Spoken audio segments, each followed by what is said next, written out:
Well, good Friday, everybody. Welcome into Payoff Pitch, Action Network's MLB betting podcast. Brendan Glasheen on this Friday, joined by Anthony Dabbundo and Charlie DiSturco.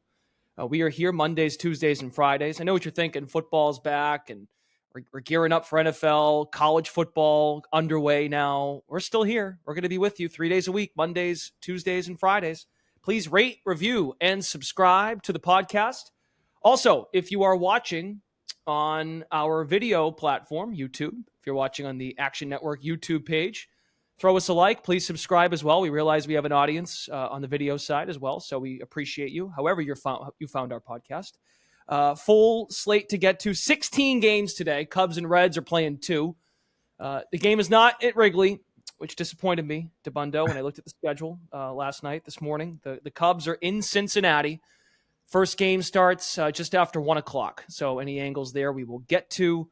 Charlie's got the 777s that he can tease. He'll have a pick from the 777s that he'll share, and then he'll encourage you to read the article on actionnetwork.com. So we'll work our way through, and that's that. That's the housekeeping for today. So why don't we start as we normally do, Dabbundo, with a best bet for Friday. What do you got?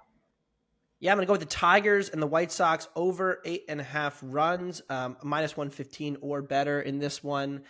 Chicago still, even despite, kind of gutting their roster at the trade deadline, has still been right around league average against left-handed pitching. That's been remaining the case this season, 96 WRC plus for the year, 18th since the trade deadline. So they've been right around where you'd expect them to be in their much better offensive split, because against right-handed pitching, they've been a bottom 5 offense.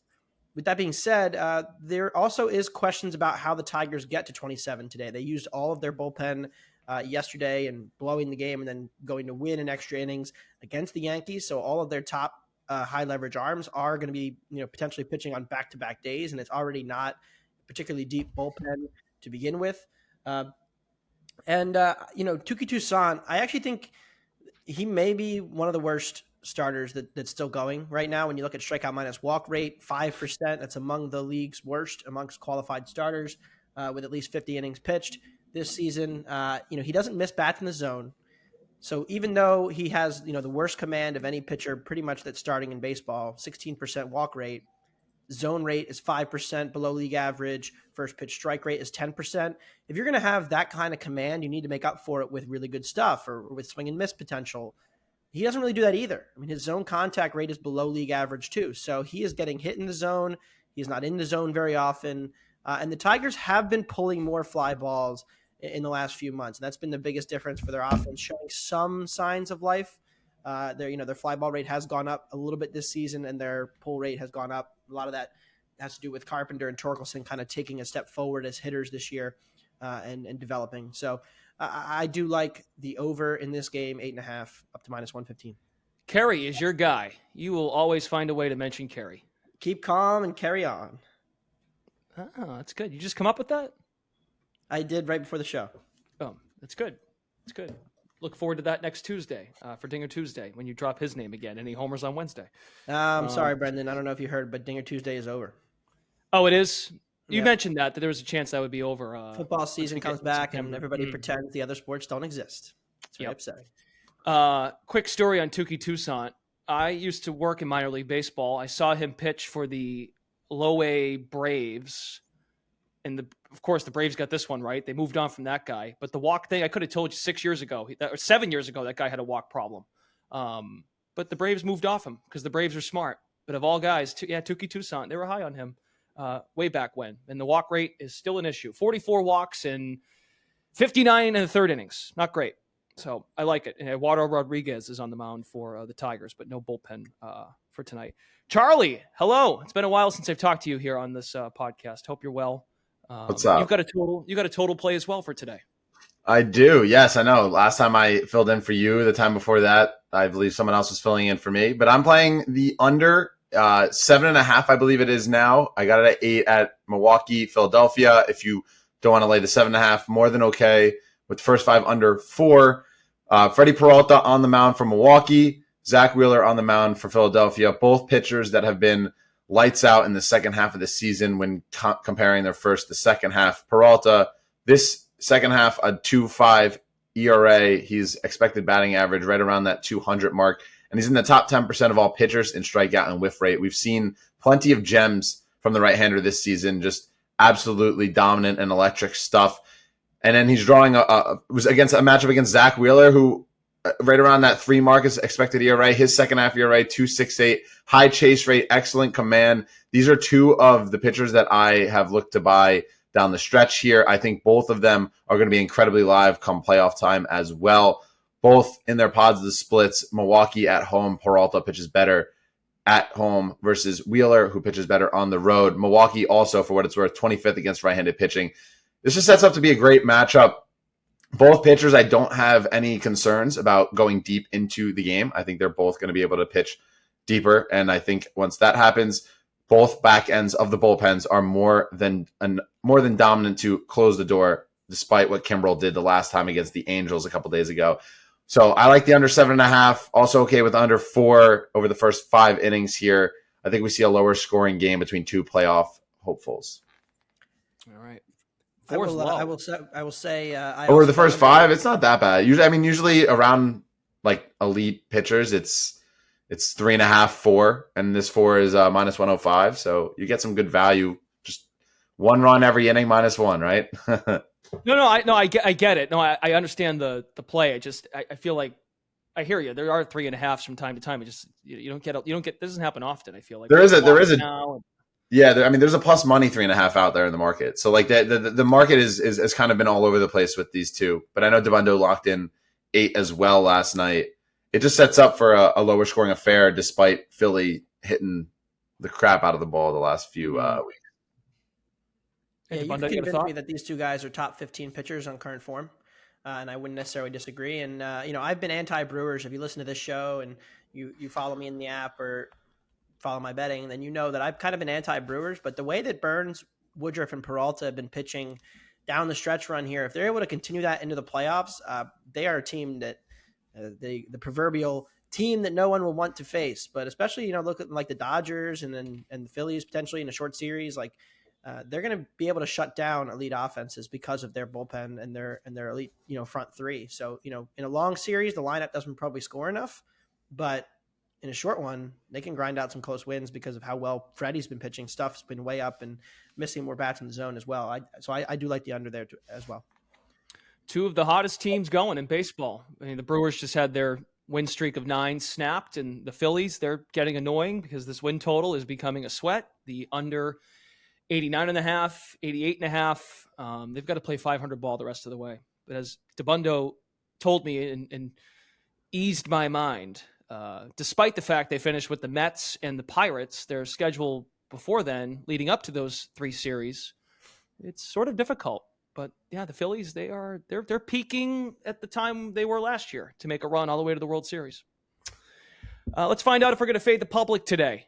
Good series going on between the Dodgers and the Braves, which is possibly, no disrespect to your Phillies, Dabbundo, this could be the NLCS preview.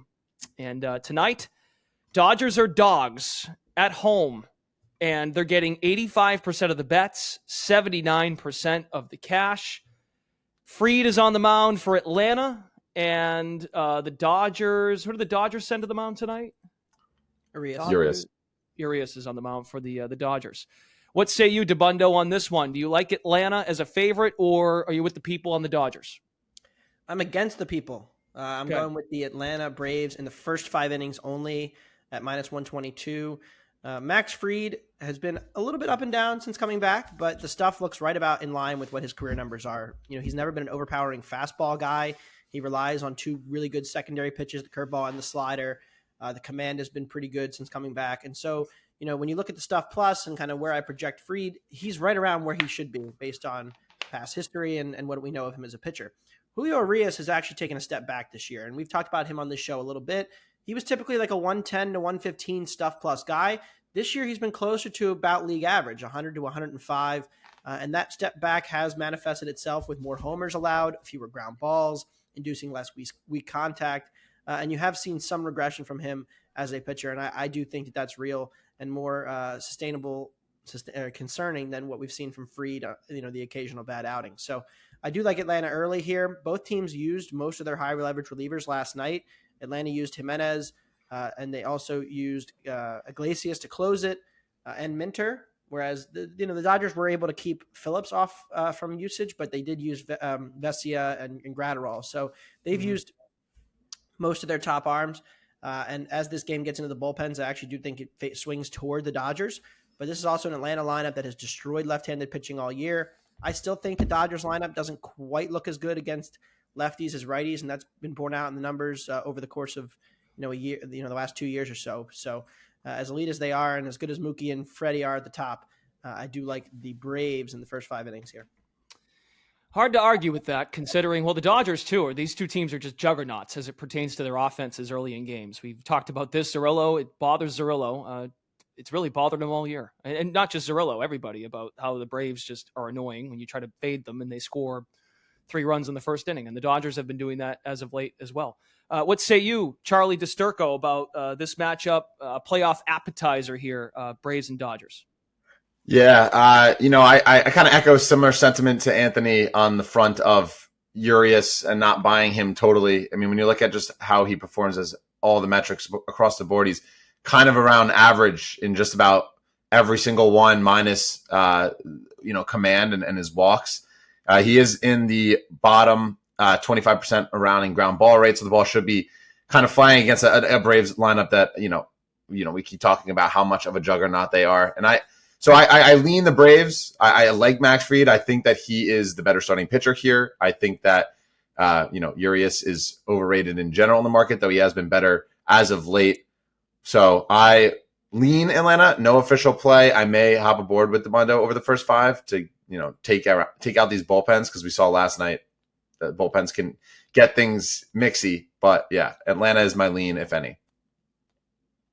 Okay, so Dabbundo's leaning Braves first 5, or he's playing Braves first 5, and Charlie leans. Yeah, minus 122 is out there. Okay. By the way, Ronald, I know this has happened over the last couple of days. We were last on Tuesday. Ronald Acuna at BetMGM minus 145 to win MVP of the National League. Mookie Betts minus 110. So Mookie is no longer the favorite. That happened fast. Anyone have thoughts on that? I didn't really agree with Mookie becoming the favorite. I think that, of course, if you just pull up the WAR stats because of Betts' plus defense at more premium positions, you're seeing Betts accumulate more WAR.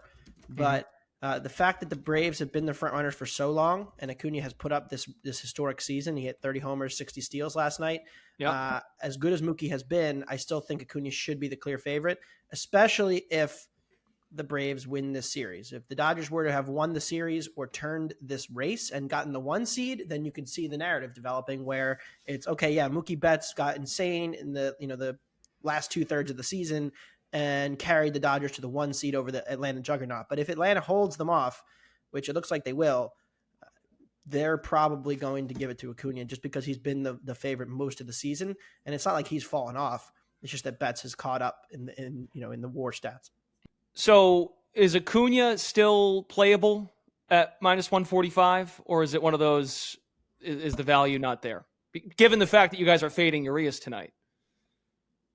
Yeah, I mean, I'm not sure how much one game moves in the MVP market. I mean, last night Acuna hits the grand slam, but then Mookie hits the 3-run shot. Right. They're kind of going tit for tat, which has made it for a fun series, and both guys definitely know what's at stake here. But I'm not going to play more. I mean, I actually do think Acuna is undervalued at minus 140 right now. So yeah, if you're not invested in the MVP market, I think that I would bet Acuna. Charlie, how about yourself? Any thought on possibly investing in Acuna at minus 145 for MVP, or is it too tight with bets kind of creeping up on him? I think it's too tight. I think that Mookie is more than live in the way that he's been playing as of late. I just don't want to get my hands in this race. I had Soto before the season, and that's all but dead, or is dead officially. So yeah, no, I'm not. I kind of think that Mookie, we keep seeing him jump up to plus money, and then as soon as he gets plus money, he gets hit right back down to that closer mark of minus toward Acuna. It's interesting. I think that, obviously Anthony has that Acuna ticket, so he's going to be rooting heavy for Acuna down the stretch. But I do think that, maybe he eventually takes it, but it's a lot closer than he thinks at times. We were talking about it last night, I know too. I'm gonna have to start digging up the voters and taking my own straw poll. Yeah, it's getting to a point. Unless Dabbundo's coming on here to fade the Padres, which is pretty much all the time. I think the market is slightly catching up. I didn't bet baseball last night, and I was staring at that line for a long time on Junis plus money against Avila, and then it was like 6-0 in the third inning. So yeah, another loss for the Padres. What are they now? 10 out? They're becoming bannable, if that's even a word. I think that's a word. Bannable. They should not be talked about on the podcast unless they're being faded. Well, that's all I do. Yeah. Juan Soto in the midst of the worst. They used to be my team. The San Diego Padres 62 and 73. That's absolutely insane. It's worse. They're for me a bigger disappointment than the Mets, mainly because I had higher expectations for them than the Mets. The Padres sure could use a clean slate. Caldera Lab is our friend here at Action Network, and the clean slate can help turn your skincare around. Caldera Lab is big on first impressions, and the Padres, with this new group entering 2023, they did not make a great first impression, and they really could use an off season. But your off season, you don't have to wait till the off season to turn your skincare around. Caldera Lab creates high performance men's skincare products, and the regimen leads off their product lineup a twice a day routine to transform your skin. As I mentioned, I've got the Clean Slate. Nice product. I've been using Caldera Lab now for the last couple of weeks. The Clean Slate starts and ends your day. This face wash leaves all skin types refreshed. And here at Action Network, we have a special for you. You can use the code PITCH right now, PITCH. Use the promo code PITCH at calderalab.com, and you get 20% off right now. Head to calderalab.com, CALDERA lab.com. Underdogs for Friday. Who jumps out to you, Dabbundo, as a dog that might be playable? Well, it's future American League Cy Young Joe Ryan on the mound for the Not Twins. this year. Well, he would have won this year if he didn't get hurt.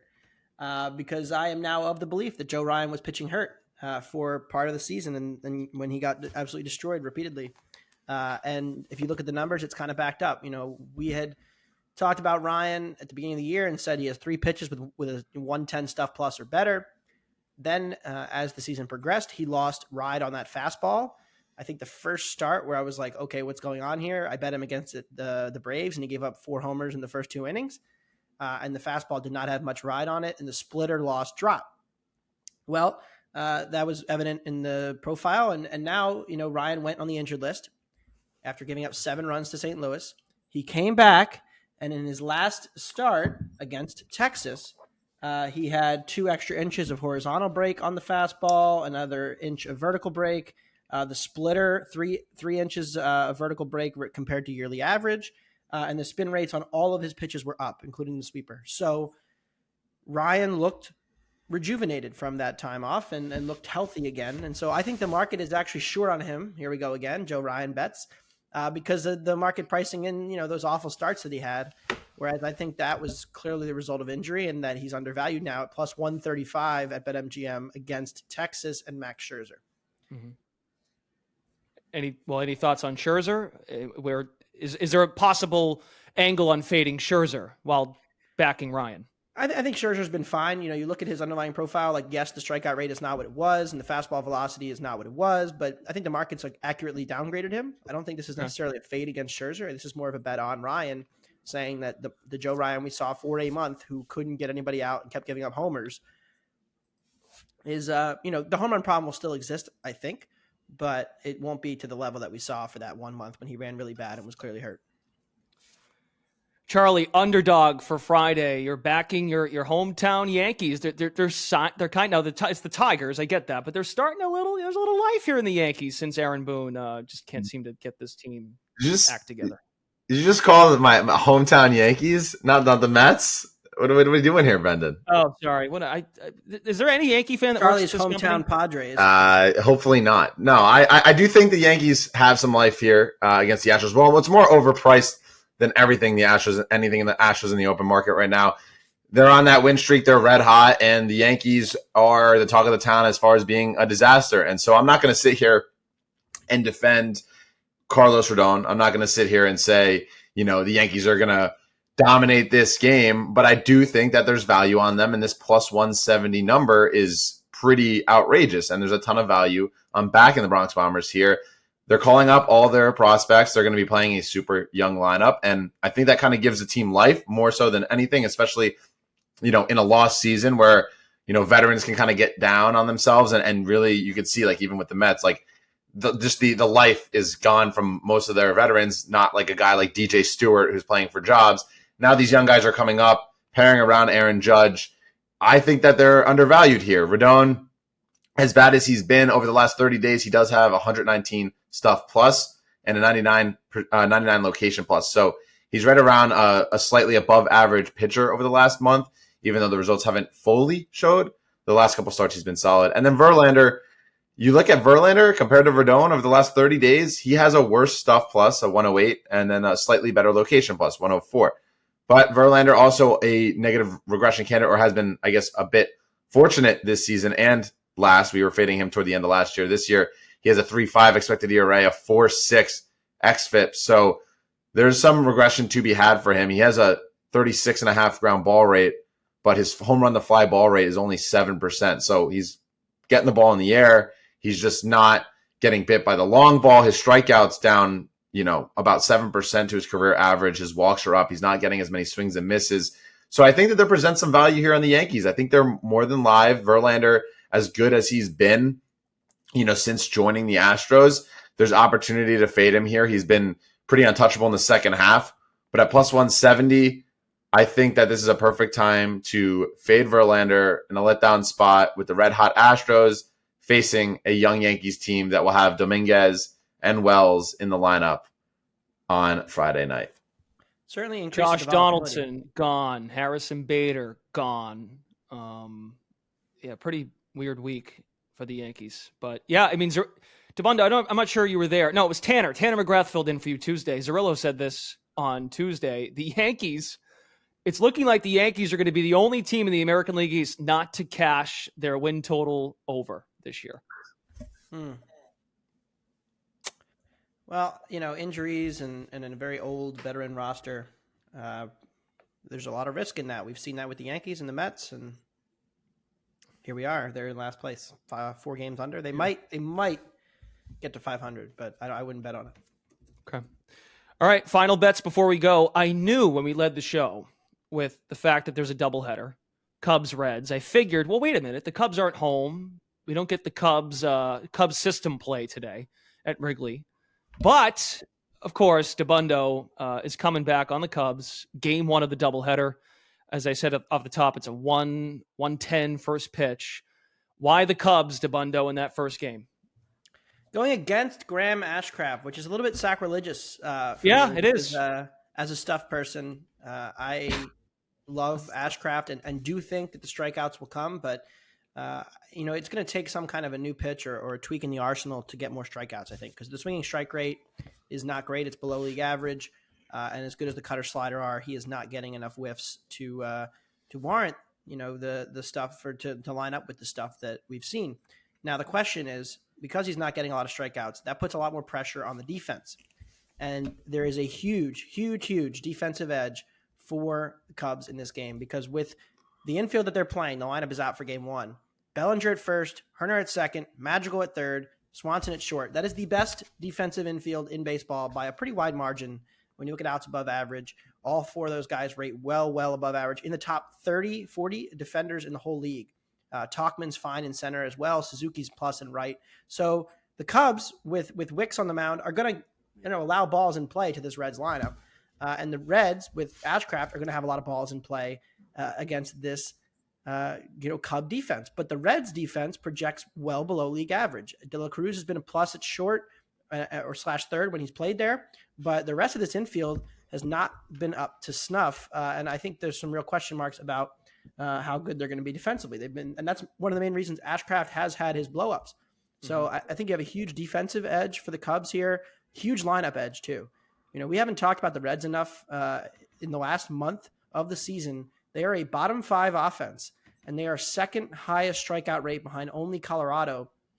Is a lineup full of youngsters, and they're battling injuries right now. Jake Fraley and Joey Votto both being out are two, kind of established veteran type hitters that have, given them a higher floor. They're rolling out a really ton of young guys, and it has started to show its warts, I think, in the last couple of months. And you're seeing that in the results too, with the Reds, barely hanging on to their wild card race spot. So I do like the Cubs here. Better offense and a better defense, especially better bullpen. So even if I like Ashcraft a little more than Wicks, Wicks' stuff numbers are pretty bad. He did have an excellent debut, but I don't really buy that necessarily. I just think that the other advantages besides starter are enough for the Cubs to not be a coin flip here. So go Cubs, go.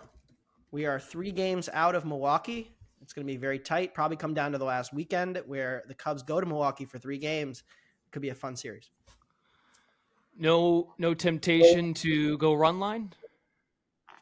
I don't really play a ton of run lines. I would certainly.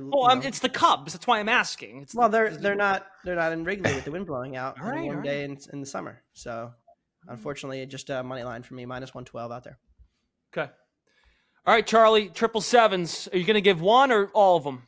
I'm going to give one out right now, and then the last 2, you'll have to look at the article. I'm still kind of finalizing who I'm getting down to, but I will say, Reds, this is the make or break weekend for them. I was close on pulling the trigger on their money line in game 1, but saw Anthony on the other side, so did not do it. But I love myself some Graham Ashcraft. I am going for my 777 on the show, Vlad Guerrero Jr. plus 310 today.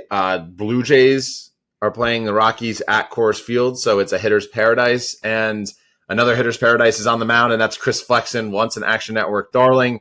Now fade candidate, does not strike out batters, gives up decent hard hit balls. Expected batting average is in the bottom 5% of all pitchers with a 290, and his expected slugging near 500. So when you look at Flexen in 15 innings, he's given up 4 home runs in Coors Field. You look at his game logs, he has a history of giving up a lot of home runs over the past month, 6 in 5 games. And then Vlad Guerrero Jr., you look at his rolling graphs, we've seen promising turnarounds as far as fly ball rate, hard hit rate. He's one of those guys that's kind of been an enigma this season with only 20 home runs, yet he should be a little bit higher, I feel like, based on just his barrel rate, expected slugging, all the ranks, exit velocity, all come in around that, top 5 to 10% of all hitters in baseball. So plus 310 at Coors Field, I think is great value on Vladdy. And then I'll have 2 more coming roughly within around 1 o'clock Eastern, depending,